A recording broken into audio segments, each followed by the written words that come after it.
I thought they deserve real footballs, not this garbage you guys have here. What is this? It says official ball. It's not. This ball sucks.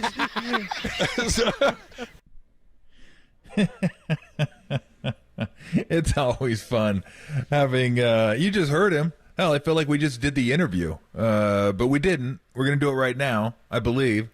Kenny Mayne joins us right now. Kenny, what's going on? How you been? I just want to rest on that performance. I can't. I don't have enough to go there. I think you should. I mean, that's an all-timer.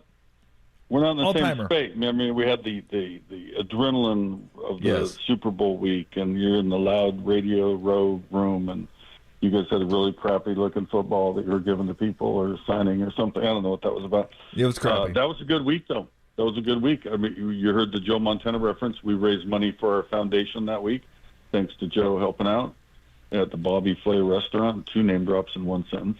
But that's going along well, and we've got a couple new veterans just helped recently, and that's run freely for those who didn't pay attention the first time. We have this leg device for people who have wrecked ankles like mine from football, and I think we're up to about 50 now. So it's pretty cool to be doing a good thing and getting help from people like you putting the word out. Now, does it have to be a wrecked ankle due to football, or it can be a wrecked ankle due to anything?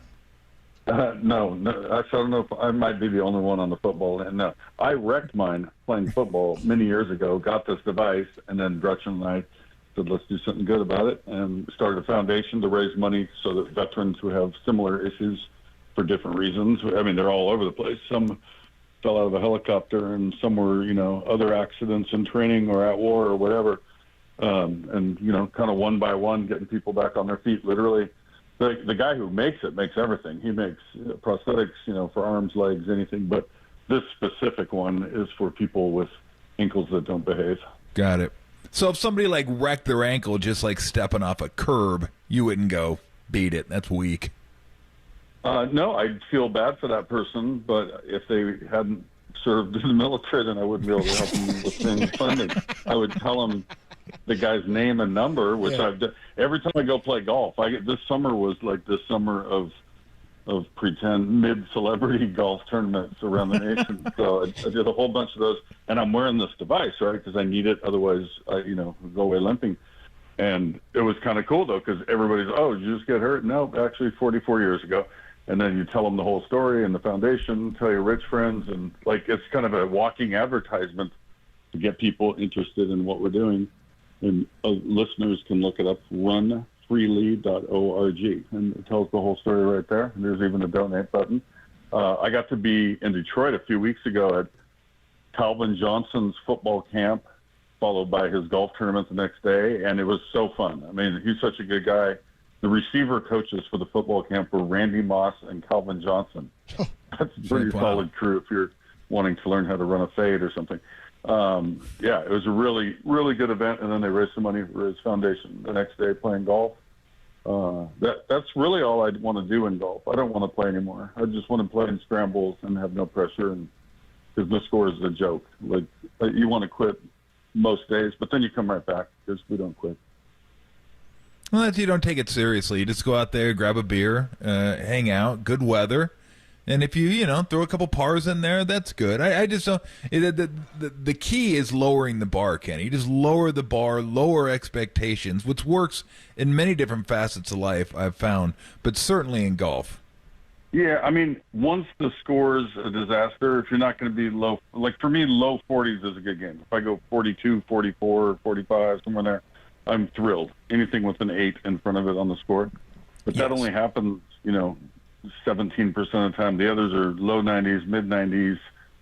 Sometimes, let's stop keeping score. We're going to just work on a new grip now. You just make that up. And, on hole 14. Work on a new grip. Working on some new things, guys. But no, I love it. It's a frustrating game, but it really is fun to put your phone down for 5 hours and go out there with your friends. No doubt about it. So the Giants visiting the Mariners this weekend, first of a 3-game series tonight. Giants are kind of in the spinning the wheels mode over the last seemingly month or so. The Mariners are in a little bit of a free fall. They're hitting. They can't hit. They can pitch. They got the best pitching staff in Major League Baseball, but the hitting's been an issue for them all season long. What's the vibe up there in terms of the Mariners? 'Cause I know Seattle loves their Mariners, but it's been rough going from 10 up to, I believe, 5 down now. Yeah, well, the vibe was good last time I was out there. I was out there a couple weeks ago and was at the sweep of the Mets. And, in fact, I got to throw hot dogs off the third deck. They have a promotion every game where they throw hot dogs from the sky, hot dogs from heaven. And there's some local hot dog company that's getting its name out there.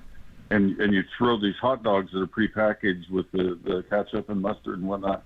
And so they weigh a decent amount. You think you can throw it to the field, but it has a parachute, which pretty much immediately opens. This really is not an answer to your question about the Mariners hitting. I just wanted to say that they were hitting well, and I think they're pitching well too. I think the Mets scored 1 run in 3 games or something. But yeah, this series with you guys is so significant. We had to fire the manager. We had to get a new manager in the meantime. Yeah. And I think did I see Edgar Martinez? New hitting coach, right? The hitting coach, yeah. I mean, that's like my football camp, Randy Moss and Calvin Johnson. If you want to learn how to hit. I don't know. I can't explain it, although I will say, isn't hitting down, both league-wide, major league-wide? Yes. Like, Yes. if you're hitting like 219, you're considered Rod Carew at this point, I don't know why. There's always some weird thing about why are there more home runs? Why were there more no-hitters? Like, is the ball different? Are the rules change? Are the change of the rules, did they actually benefit the pitchers when people thought it would be the opposite? Right? Like you're putting them out of their normal routine. They like to take their time and do it their own way, but now they got this damn clock behind them. So the game's moving along. I don't know that immediately drew millions of more fans because the games are now 12 minutes shorter, but Yeah. I don't know. I can't explain. Well, you know it. what's funny, Baseballs Kenny? are hard to hit. What's that? You know what's funny is I was reading something yesterday, and Driveline, who has I think Driveline's actually up in Seattle, but Washington, my hometown. yeah, so it's basically for pitchers, and they work on mechanics and throwing the ball hard, and everybody throws it harder now. And it was just a tweet, but they were talking about working on AI and certain things to see if they could figure out a way or find a way for pitchers to throw harder, because they were like, is anybody ever going to throw 110 miles an hour? And I was like, God, it'd be hard to it's hard to imagine somebody getting to that level. But they were saying that through maybe AI and mechanics and working at it, that they might be able to get somebody to that level. And I was thinking to myself, I'm like, great, we could make an unwatchable game sometimes even more unwatchable. I mean, guys can't hit now. Why do we need people throwing 110 miles an hour and then nobody can hit? Like, I don't know how you feel about analytics. Like, I get it, and I think some of them are good, but as far as like enjoyment factor, I don't know how anybody could say the game is more fun to watch than it was 20, 30 years ago. I don't know. My favorite kind of game was the 3-1 or 3-2, not 12-7, right? Like a good pitching, couple good hits, somebody steals a base, old school fundamental stuff. I don't know about throwing 110. That would be something. Maybe Driveline just invested so much in their AI technology that they just need some way to pay it off. But last time I was at Driveline, this is a true story, I went there to throw wiffle balls on their radar and get some coaching advice about how to throw a wiffle ball faster, because I made a movie called Wiffle Ball, and it's about a day in 1989 when Ken Griffey and I threw wiffle balls together, and I had the tape. This is way back. I was working at the local station in Seattle. Griffey was a rookie, and we had the tape in my garage or basement or somewhere, and wanted to find out the truth of what happened that day. Who won, what happened, go back in the archives. And so we made like a little half-hour kind of comedy documentary, and we're hopeful that it's getting out soon. We're kind of fighting with some music clearance things.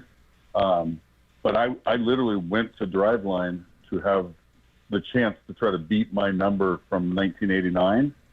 Turns out they think I threw faster at my age now, but back in 89 we weren't using a real wiffle ball. It was like more of a pickleball. It had like 1,000 holes in it, And Yeah. Wiffle balls only have the slots on one side. I like to take whatever your question is and just take a piece of it and go another direction. That's kind of Yeah, I see that. I like it. how I play. But no, look for Wiffle Ball the movie. Yeah. Hopefully one day soon. No, there's all these sort of, I've seen all sorts of, talking to Kenny Mayne on the Uma guest line, videos and articles about it. I found one here. Sportscaster Kenny Mayne's quest to prove he beat Ken Griffey Jr.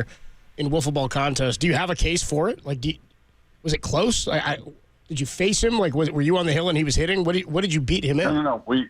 It was at the Seattle Science Center, and they had a wiffle ball speed pitch set up with pretty faulty 1980s style equipment, the measurement of it. Because you could see when we threw, each threw in the video, you see us throwing, 10 times each, and half of them didn't even register. So the thing wasn't accurately, capturing whatever we did. There's a chance Griffey wasn't going full speed, although when he heard that I led him, he asked Harold Reynolds was there. He said, "Hey, what do I got to beat?" And Harold's like, 61. And he goes, "He threw 61?" And he says it like that. Really? And you can see him kind of, you can tell when somebody putting out a little more effort. And then he ties me. So on tape, we tied. I'm kind of blowing the whole movie here. But in my mind, I still think I beat him, and my cameraman double-clicked. Those who know photography, you press it once, and if you actually hit it twice, nothing rolls. It doesn't matter. It was a thrill to have, that old footage.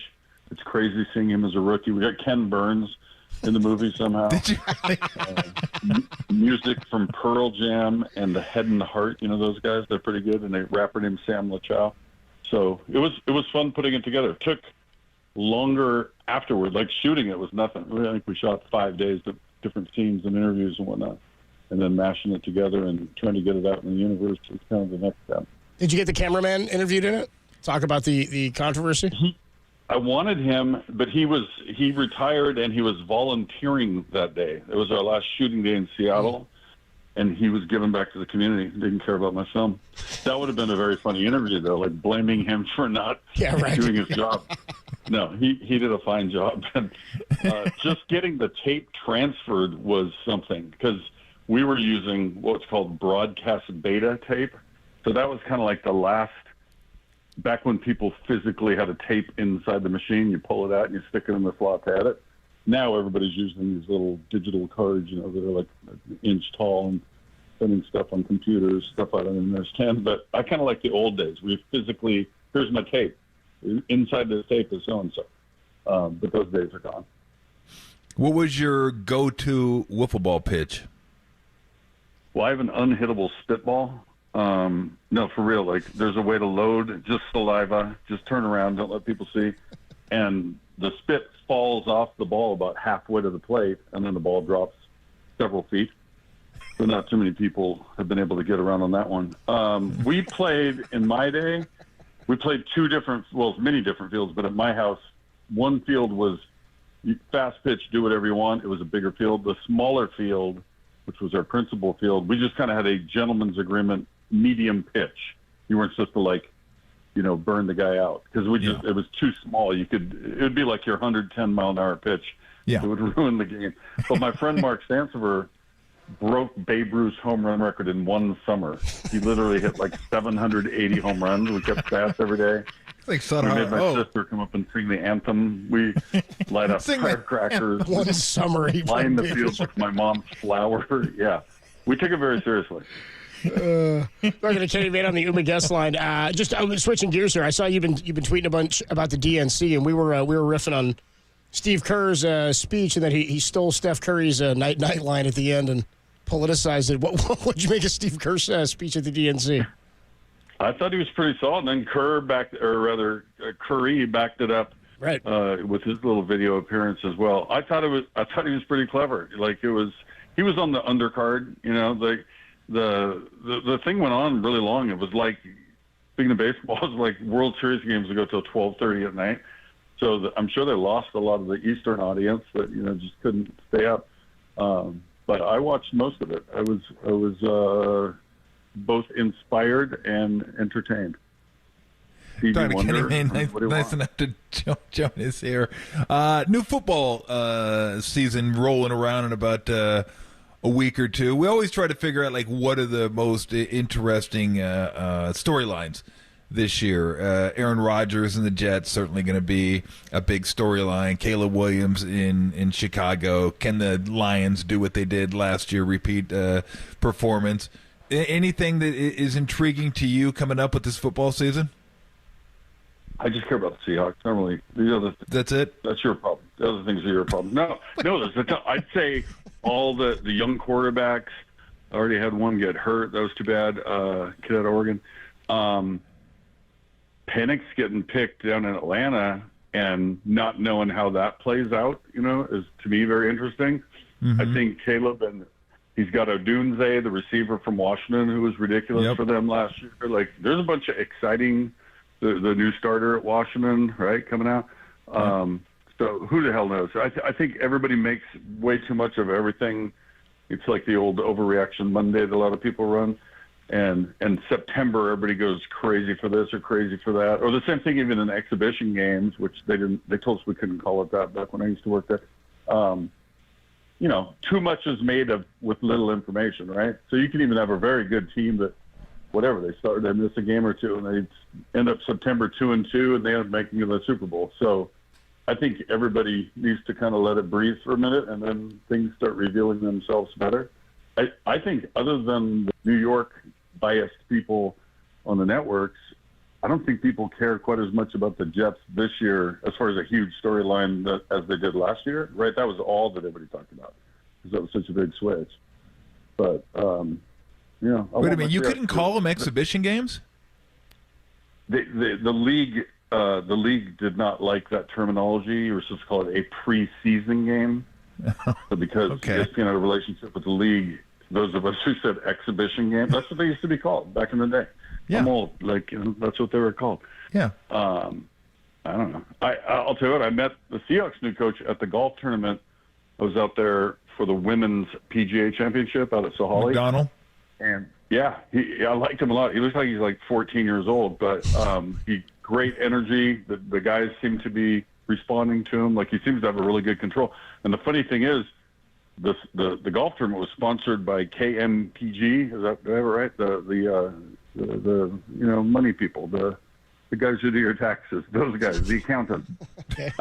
And he was almost out of football and was going to take a job with that company. And I think it was Harbaugh who said, "Hey, do you want to come back here?" And I forget what his first position there was back in Baltimore. And he, instead of taking a regular old job, he went back into football. And here he is, what is he, 37 or something? So pretty cool. I think they, like I said, it's only preseason or exhibition. So a little too much is made too early. But, I think he's got them just the feel. And I haven't been to the camp to be, giving you first person, notice on it. But they seem to be responding. All the stuff is so positive, and he has this great new energy. So I'm hopeful. Talking to Kenny Mayne, nice enough to join us. Something you touched on I want to ask you about, because I was at ESPN for a little bit. You were there a lot longer than I was. How much were the leagues involved, baseball, basketball, football, hockey, in terms of how they wanted you to present their sports? Because you weren't cookie cutter when you did your stuff. You had a very distinct personality and distinct style. How much did the leagues get involved, and how much did you have to hear from bosses that this is the way, you'd like to portray it this way, portray it that way, or was it just, hey, you do you?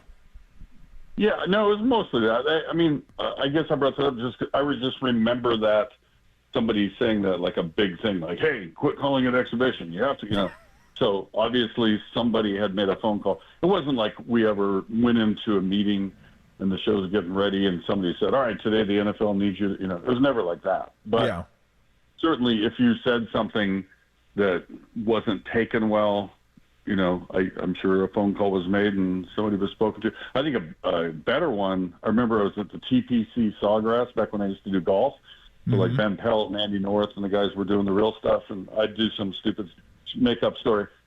And on the last line of one of my stories, I said something like, "See you at the Masters, where we'll bring 4 lucky ladies onto the course," or some dumb line, right? Pretending I'm going to bring some women to play at Augusta. And the show's still on the air. I think it was like a 2-hour show. There's still 20 minutes, half hour left. And somebody from Augusta literally got the number into the truck at TPC. Like, what the hell is he talking about? And the guy who took the call was like, no, he does jokes. It was a joke. Nobody meant anything. So I felt like I then got a lifetime ban. I never got invited to go to the Masters. I was always disappointed about that. But I think my picture was like on the wall, like "Do not let this guy in," right there. You and Gary McCord.